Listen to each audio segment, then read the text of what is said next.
प्यारे विद्यार्थियों, आज हम आरोह भाग 2 के पाठ 12 बाजार दर्शन जिसके लेखक जैनेन्द्र कुमार जी हैं का सारांश हम बताने जा रहे हैं। थोड़ा सा लेखक के विषय में भी हम लोग जान लेते हैं। लेखक जैनेन्द्र कुमार एक प्रसिद्ध कथाकार है। कथाकार थे जिनका जन्म उत्तर प्रदेश के अलीगढ़ में सन 1905 में हुआ था। इनकी प्रारंभिक शिक्षा हस्तिनापुर में हुई। इन्होंने काशी हिंदू विश्वविद्यालय, जिसको BHU के नाम से जाना जाता है, उच्च शिक्षा प्राप्त की। इन्होंने गांधी जी द्वारा चलाए जा गए असहयोग आंदोलन में भाग लिया। सन 1990 में दिल्ली में इनका देहांत हो गया।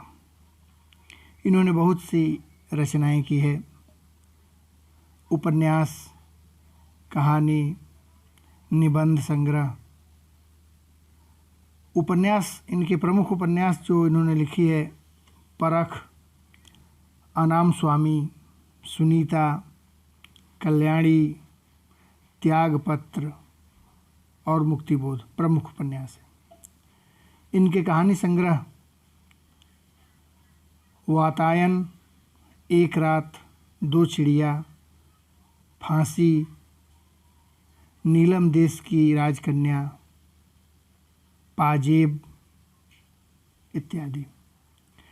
निबंध संग्रह भी इनके कई हैं, जिसमें प्रस्तुत प्रश्न, जड़ की बात, सोच विचार, समय और हम आदि हैं।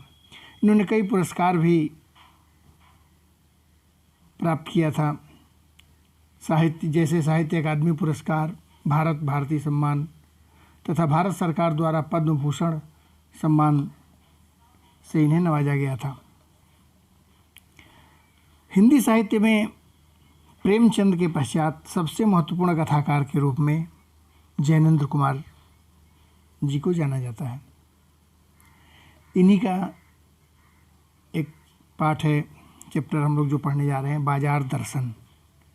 बाजार दर्शन जैनेन्द्र कुमार द्वारा रचित एक विचार प्रधान निबंध है, जिसमें उपभोक्तावाद एवं बाजारवाद के प्रश्नों को सुलझाने का इन्होंने प्रयास किया है। किस तरह से उपभोक्ता बाजारवाद के चंगुल में फंस जाते हैं और फंस कर अनर्गल चीज़ों को खरीद लेते हैं, इस पाठ में हम देखते हैं। लेखक के एक मित्र हैं, प्रारंभ भी की है, एक बार की बात है, बात कहता हूँ। मित्र बाजार गए।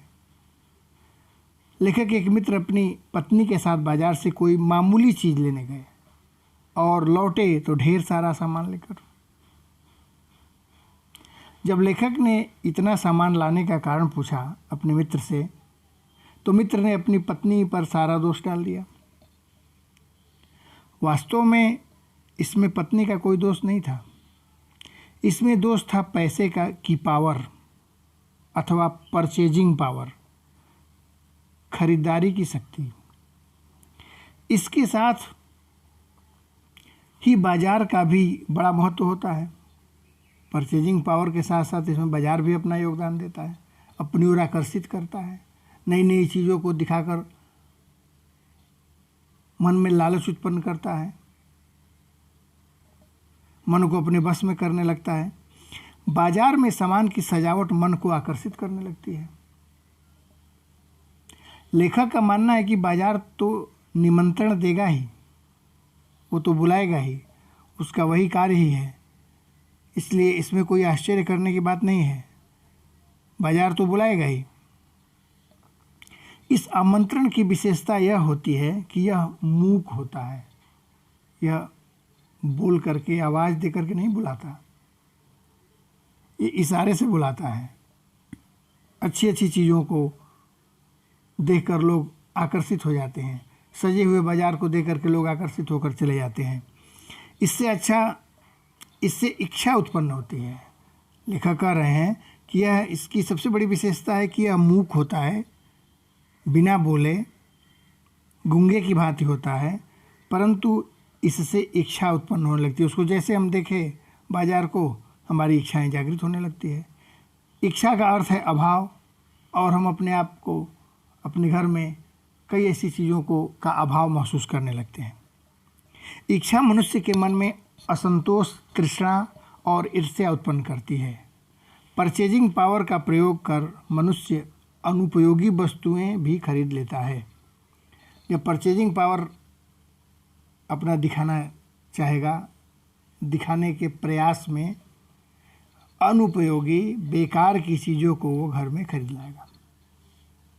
लेखक का एक अन्य मित्र की भी चर्चा उन्होंने की है। एक दूसरे मित्र भी बाजार गए। एक तो गए, बहुत सारा सामान लेके चले आए, एक दो खरीदने गए।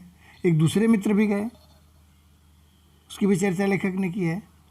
और शाम को लौटे, दिन भर बाजार में घूमते रहे, शाम को लौटे तो बिल्कुल खाली हाथ, एक भी सामान वो नहीं खरीद पाए। लेखक ने खाली हाथ लौट आने का कारण पूछा तो उन्होंने बताया कि चाहता था सब कुछ ले लूं, पर कुछ लेने का अर्थ था कि कुछ को छोड़ना। कहे लेखक के मित्र, दूसरे मित्र का जवाब ये था कि मैंने इसलिए सामान नहीं खरीदा क्योंकि सारा सामान खरीदने को मन कर रहा था। अगर एक सामान खरीदे तो दूसरा छूट रहा था, दूसरा खरीदे तो तीसरा छूट रहा था, इसलिए हमने कुछ भी नहीं खरीदा, क्योंकि किसी को छोड़ना मैं नहीं चाह रहा था। मगर वे कुछ भी नहीं छोड़ना चाहते थे, इसलिए वे कुछ नहीं ले सके। इस पर लेखक का मानना है कि यदि मनुष्य को अपनी चाहत का पता न हो तो सब चीज़ों की चाह उसे घेर कर दुख ही देगी। इसलिए बाजार जाने से पहले मन भरा होना जरूरी है। लेखक बार बार इस पाठ में बताए हैं कि भरे मन से ही हमें बाजार जाना चाहिए, खाली मन से बाजार जाना ही नहीं चाहिए। मन भरा हो तो बाजार का जादू असर नहीं करता है। पेट जब भरा रहेगा तो बाजार की अच्छी अच्छी चीज़ों को खाने को इच्छा ही नहीं होगी, क्योंकि पेट पहले से भरा होगा। घर से लू से बचने के लिए जैसे हम पानी पीकर घर से निकलते हैं, लू का असर कम होगा। बाजार में एक जादू है, तो वह जादू है रूप का, जिसे देखकर आंखें आकर्षित होती है, परंतु आकर्षण की भी सीमा होती है। आकर्षण भी एक निश्चित सीमा तक ही हो सकती है। आंखों के माध्यम से बाजार मन को प्रभावित करता है। मन भरा है तो आकर्षण का प्रभाव नहीं होता है। मन जब भरा हो तो आकर्षण कोई असर ही नहीं होता। जैसा कि मैंने बताया, पानी पी के जब निकलेंगे तो लू नहीं लगेगा। भरपेट भोजन करके अगर घर से निकलेंगे तो बाजार की अनर्गल चीज़ें खाने की इच्छा ही नहीं होगी। यदि मन खाली है तो बाजार का जादू चल जाएगा। खाली मन जाएंगे तो बाजार होगा। पानी पीकर नहीं निकलेंगे, खाली पेट निकलेंगे तो लू का असर हो जाएगा। बिना खाए बाजार में जाएंगे तो खाने की इच्छा भी करने लगेगी। उसी तरह से अगर सामान खरीदने हो तो मन भरा होना जरूरी है। मन भरा होगा तो बाजार के जादू का कोई असर नहीं होगा। मन अगर खाली है तो बाजार का असर हो जाएगा, सब खरीदने को मन करेगा। सारी निरर्थक खरीदारी निश्चित रूप से होने लगेगी अगर बाजार का जादू चढ़ जाएगा सिर पर, तो क्योंकि मन खाली अगर है तो बाजार का जादू सिर पर अवश्य चढ़ेगा। लेखक सुझाव है कि, अब आगे लेखक सुझाव देते हुए कह रहे हैं कि मन खाली हो तो बाजार न जाओ, मन भरा हो अर्थात तृप्त और संतुष्ट हो तो खरीदारी नहीं होगी।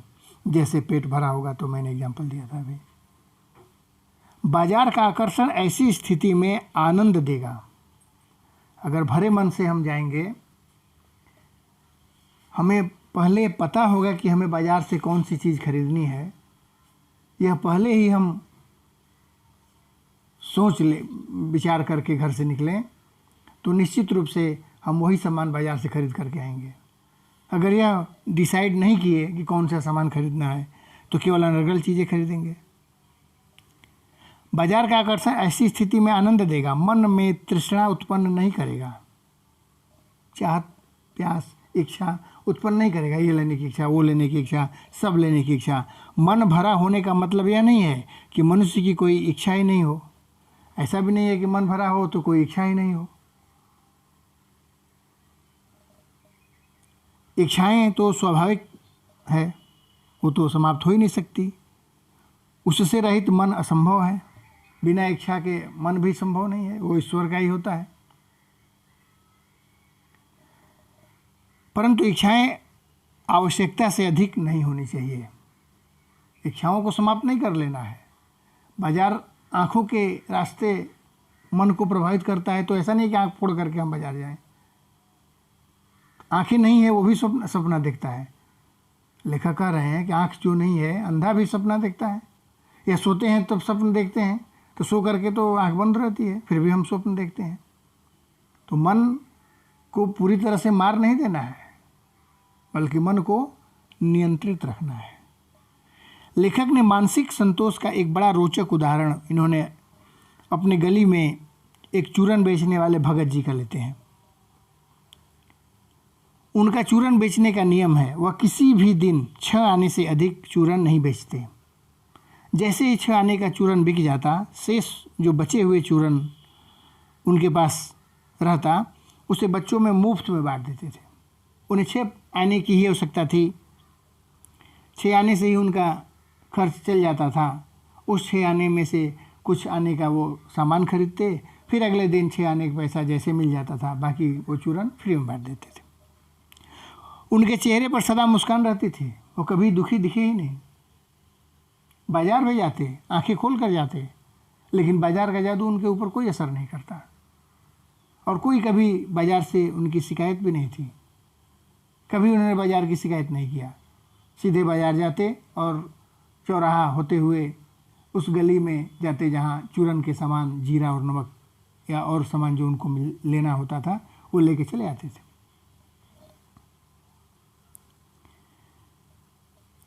भगत जी प्रतिदिन बाजार जाते हैं, उनकी आंखें खुली रहती है, मन तुष्ट संतुष्टि से भरा होता है, वे अपने में मगन रहते हैं। लेकिन अगर उन्हें जीरा और नमक चाहिए तो बाजार की उपयोगिता उस जीरा और नमक के लिए ही सीमित है।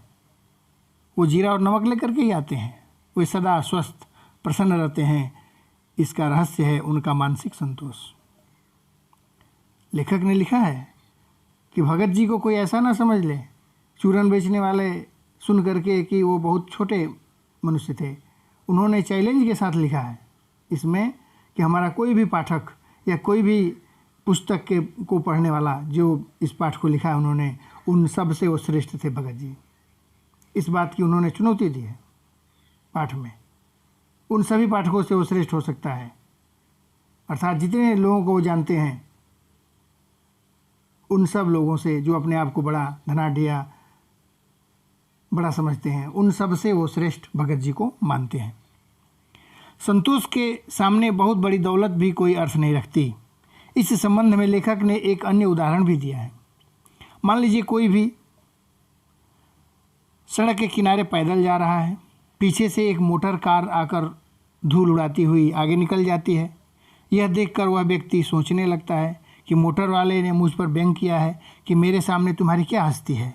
एक छोटे खाली मन वाला असंतोषी व्यक्ति इस घटना पर स्वयं को बहुत अभागा समझकर दुखी हो जाता है। वो अपने आप को कोसने लगता है कि मैं कैसे बाप का बेटा हूँ, मैं कैसे घर में पैदा हुआ हूँ कि मेरे पास मोटर नहीं है और यह मोटर धूल उड़ाती चली गई। तो इस तरह के भाव जो थे, छोटे और खाली और असंतोषी मन वाले व्यक्ति इस घटना पर स्वयं को बहुत अभागा समझकर दुखी होगा। परंतु चूरन बेचने वाले भगत जी को इस प्रकार की घटनाएं तनिक भी विचलित नहीं करती है। इस प्रकार हम देखते हैं कि प्रस्तुत निबंध में लेखक ने प्रत्येक उदाहरण के द्वारा यह स्पष्ट करने का प्रयास किया है कि बाजार लोभी, असंतोषी, खोखले एवं खाली मन वाले व्यक्ति को लूटने के लिए है। इसलिए बाजार जब भी जाएं तो भरे मन से जाएं, पहले पता कर ले कि हमें क्या लेना है। खाली मन कभी बाजार न जाएं। मन भरा हो और जेब भी भरा हो तो बाजार का कोई असर नहीं होगा। मन खाली हो और जेब भरा हो तो बाजार का पूरा असर होगा, बाजारवाद का, और अनर्गल चीज़ों को खरीदकर हम लेकर घर में चले आएंगे। कुछ ही दिनों बाद वो चीज़ें कूड़े की ढेर की तरह दिखाई देगी जब समझ में आएगा कि हमने ये क्या चीज़ खरीद लाई। जितने ही आराम के संसाधन हम खरीदते जाएंगे वो आगे चल करके समस्या पैदा करती जाएगी। बाजार का असर भरे मन वाले पर बिल्कुल नहीं होता है। अगर मन भी खाली हो, जेब भी खाली हो, तो भी बाजार का असर होगा। उस समय घुटन सा महसूस व्यक्त करेगा कि मेरे पास कुछ नहीं है, मैं खरीद नहीं पा रहा हूँ, मैं ले नहीं पा रहा हूँ, और विकट समस्या उत्पन्न करेगा। इसलिए बाजार जब भी जाएं भरे मन से जाएं, खाली मन से कभी बाजार न जाएं। लेखक का ये स्पष्ट आग्रह है। अगले वीडियो में हम इसके प्रश्नों का उत्तर देंगे। अगर सारांश में या किसी तरह कोई समस्या है जो भी हमने बताया तो निश्चित रूप से कमेंट में लिखें।